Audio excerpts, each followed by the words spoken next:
May natanggal na naman na daw sa bahay ni Kuya. Oo. Sabi niya kahapon. Sabi ni Jun, ate, yung sama naman ng ugali ni Sige pa naman yan. Sabi ko, bakit? Sabi niya, pakinggan mo kasi sinasabi niya sa likod. Nakinig kami nung kagabi na yun. Iyaan mo na, kaaway niya kasi yun, kaya katuwa siya nagpapagayon. Naganap dapat parang natanggal. Sabi niya ka.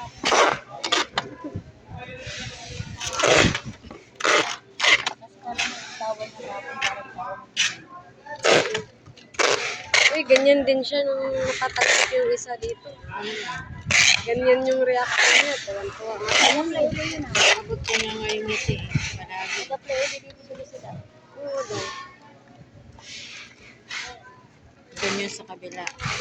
Nakasakabila na yun. Kasama.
Ano ang sabi? Makakabalik ko tayo sa iyo.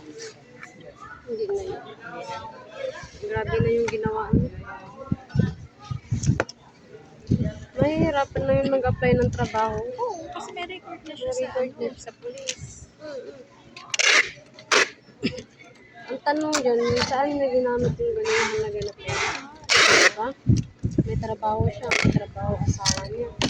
Ba't nagawa niya yung ganyan bagay? No? Kawawa yung anak niya.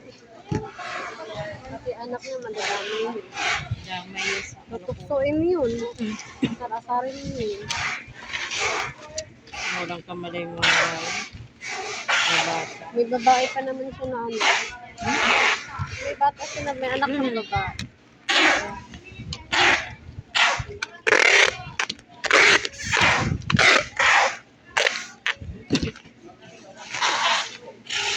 Yung ano, yung nag-share na si Rita sa akin kanina, sabi ko, lagay, nagawa niya yun. Hindi niya overcome.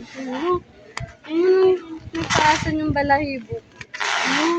Kasi di ko kasi maisip na nagawa niya yung mga ganun bagay. Kasi akala ko simpleng utang lang. Wala, hindi. Akala ko sige.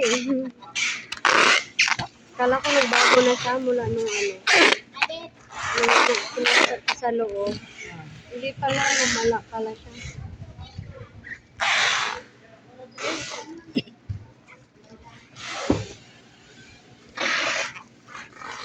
Sa tao na lang, di ba? Ito ba yung live? Medium? Live. Large yan. Large. Kasi sa normal lang, di ba mahirap siya ng 1,000. Kasi hindi niya bayaran ng ilang buwan. Di ba nakakaya na yun? Oo. Kasi yun pa, yung halaga, malaking halaga na yun. Kaya, Anak niya, elementarya pa, di ba? Wala pa masyadong magagastos sa bahay. Ayun, ano? kaya pala kahapon, alas 3 kahapon. Si Flash. Si Flash. Ang anga. Di ba niya? Uy, morning pa yun, andyan na.